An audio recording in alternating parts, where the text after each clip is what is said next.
Online friend हम सबकी online friend है। इंस्टाग्राम फेसबुक ऐप के थ्रू हम हमसे कहीं दूर के लोगों के साथ दोस्ती बना लेते हैं। एंड कभी कभार तो ये दोस्ती इतनी गहरे हो जाते हैं कि उससे रियल लाइफ में मिलना बहुत मन करता है। एंड कभी कभार तो उससे मिलने चली भी जाती है।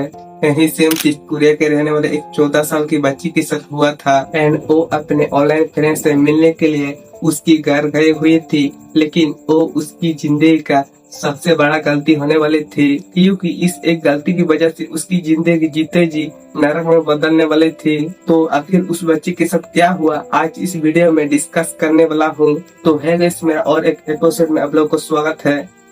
मेरा नाम है सुनील, आप देख रहे हैं क्राइम स्टोरी। तो आखिर उस बच्चे के साथ क्या हुआ है आज इस वीडियो में डिस्कस करने वाला हूँ। तो इसीलिए पूरी वीडियो को एंड तक देखिए बिना स्किप करके, तब आपको समझ आएगा उस बच्चे के साथ आखिर क्या हुआ है। तो इस वीडियो स्टार्ट करते हैं, चलिए। तो इस कहानी का शुरुआत होती है 2003 में। कोरिया का रहने वाली एक 14 साल की जिसका नाम है चॉय, उसकी मुलाकात होती है एक पाक नाम के लड़के से, जो कि कोरिया के मिरियम शहर में रहने वाला था। लेकिन इन दोनों की दोस्ती ऑनलाइन पे तो बहुत अच्छी खासी थी, लेकिन इन दोनों ने एक दूसरे से रियल लाइफ अट्रैक्शन कभी करा नहीं था। ये लोग रात भर टेस्टिंग करता था एंड कॉल पर बातें करता था, और ये लोग एक दूसरे से बहुत अच्छी तरीके से जान चुके थे। और ये लोग की 1 साल का रिलेशनशिप थी।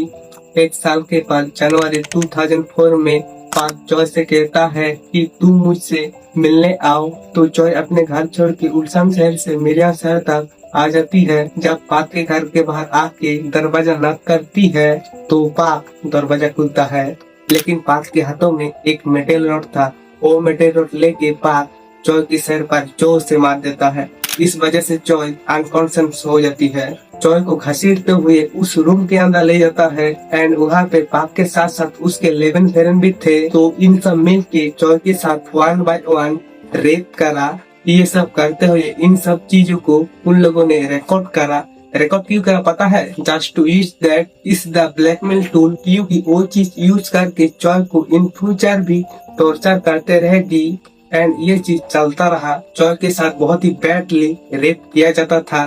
तब जॉय को उन लोगों ने उस रूम से भगा देती है। बेचारी जॉय को कुछ समझ में नहीं आ रहा था, क्योंकि वो एक 14 साल की थी। उसके साथ क्या हुआ, उसके साथ क्या होने वाला है, बेचारी जॉय को कुछ आइडिया तक नहीं था। जब जॉय इन सब चीजों के बाद अपने घर जाती है, वो किसी को बताने की लायक तक नहीं थी, क्योंकि जॉय के डैड बहुत पिया करते थे।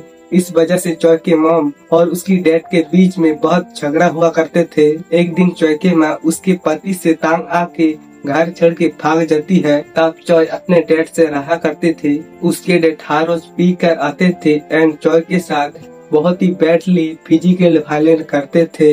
इस वजह से जॉय को किसी के ऊपर भरोसा नहीं रहा था। लेकिन जॉय अपने अंदर से बहुत ही टूट चुकी थी।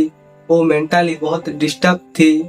लेकिन वो लोग उसका उस वीडियो को यूज करके हर रोज उसको ब्लैकमेल करता रहता है एंड उससे पैसा एक्सटॉर्ट करते थे। उसे अनजान चीज करने का फोर्स करता था, जो कि वॉशरूम लीक करना एंड ऑल थिंग। ये लोग जॉय को हर रोज बुलाया करते थे, क्योंकि उसके साथ वो लोग गलत कर सके। एंड ये लोग उसके साथ पैनिक वॉशरूम में, स्कूल बसेस में एंड प्लेग्राउंड में उसके साथ फिजिकली हुआ करते थे। एंड इन सब चीजों को ये लोग रिकॉर्ड करता था। इस वजह से वो भी उसके साथ गलत करना शुरू कर देता है। इन सब चीज करते करते जॉय के साथ बहुत ही बैडली बुरा हो रहा था। हाथों तक पार होती है कि जॉय को फोर्स करता है कि वो अपनी कजन एंड छोटी बहन को उनके पास लेकर आए, लेकिन जॉय मजबूरन उसको भी ले आती है एंड उनके साथ भी ये सेम चीज करवाया जाता है। पहले उनके साथ भी रेप करवाया जाता है एंड उनका वीडियो भी रिकॉर्ड कराया जाता है एंड उनका भी हर रोज ब्लैकमेल करता रहता है। इन सब चीजों से जॉय थक चुकी थी, उसको कुछ समझ में नहीं आ रहा था। इस वजह से स्लीपिंग पिन खा के अपनी जान लेने की कोशिश की, बट लकीली स्लीपिंग पिन खाते हुए किसी ने देख लिया था एंड तुरंत उसको अस्पताल में एडमिट करवाया गया। तो डॉक्टर ने नोटिस करा कि जॉय के बॉडी के ऊपर बहुत सारा घाव के निशान है।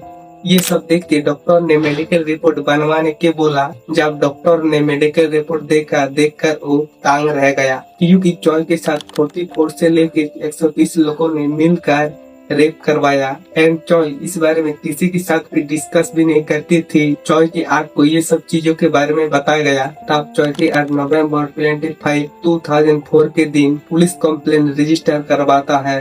तब चॉय की आग को ये भी पता चलते है कि चॉय अकेली नहीं है, चॉय की जैसे और लोग के साथ भी उस गैंग मेंबर ने गैंग रेप करवाया।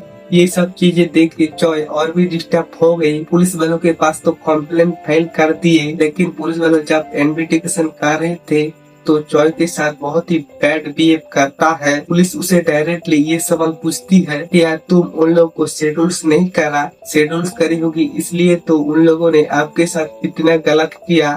एंड तुम लोग की वजह से मीडियम शहर का नाम भी बदनाम हो रहा है, तुम जैसे लोग इस शहर के लिए एक कलंक हो। ये सब बोल के उस लड़की के साथ बहुत ही बैडली बिहेव करता है। चॉय बहुत ही डर जाती है, इसलिए वो एक फीमेल पुलिस का डिमांड करता है, लेकिन फीमेल पुलिस उसको नहीं प्रोवाइड करवाया जाता।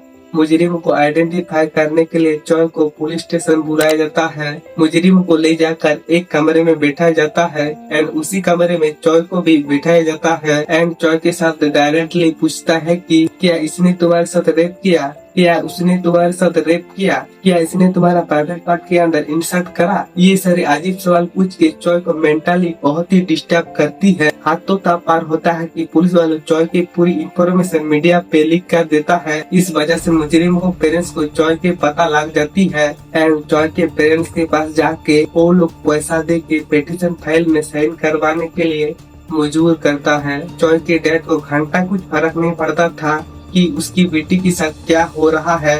उन्होंने मुजरिमों को पेरेंट्स से 50 मिलियन स्पोर्ट्स लेके और से पिटीशन फाइल में साइन करवा दिया एंड इस वजह से उन लोगों को सजा तक नहीं मिल पाई। 120 में से 44 लोगों को तो आइडेंटिफाई कर लेती है, लेकिन उनमें से बस 10 लोगों को ही सजा मिलती है क्योंकि सबके सब माइनर थे। इस वजह से चॉय को ढंग से न्याय तक नहीं मिल पाते। एक छोटी सी बच्ची के साथ इतना बुरा हुआ, लेकिन उसके साथ कोई भी नहीं था। जो पैसा मुजरिम को पेरेंट्स से लिया गया था, चॉय के एजुकेशन, चॉय के लाइफ स्टाइल चेंज करने में इन्वेस्ट नहीं करवाया गया। एंड फिर से चॉय कॉलेज ज्वाइन करना चाहती थी, लेकिन किसी भी कॉलेज में एक रेप 15 को एडमिशन देने से मना कर दिए। इस वजह से चॉय के एजुकेशन में बीच में रुक गई। अगर एजुकेशन कंप्लीट नहीं है, किसी को नौकरी देना वहाँ पे मना है एंड वो फाइनेंशियली मेंटली पूरी टूट जाती है। इस वजह से चॉय रिसेंटली एक चोरी के केस में भी पकड़ी गई थी। आप लोग समझ सकते हैं कि एक छोटी सी बच्ची के साथ ये सब हुआ एंड आज उसकी कंडीशन बात से बदतर हो गई है एंड आज उसके साथ कोई भी खड़ा नहीं है। एंड इसी के साथ ये कहानी खत्म होती है। तो आपको अगर ये वीडियो अच्छा लगा एक लाइक कर देना और चैनल को भी सब्सक्राइब कर देना, क्योंकि इस तरह का वीडियो इस चैनल पर मिलते रहेगी, तो इसीलिए जरूर से सब्सक्राइब कर देना। तो दोस्तों मिलते हैं नेक्स्ट वीडियो पर, तब तक के लिए जय हिंद। बोलते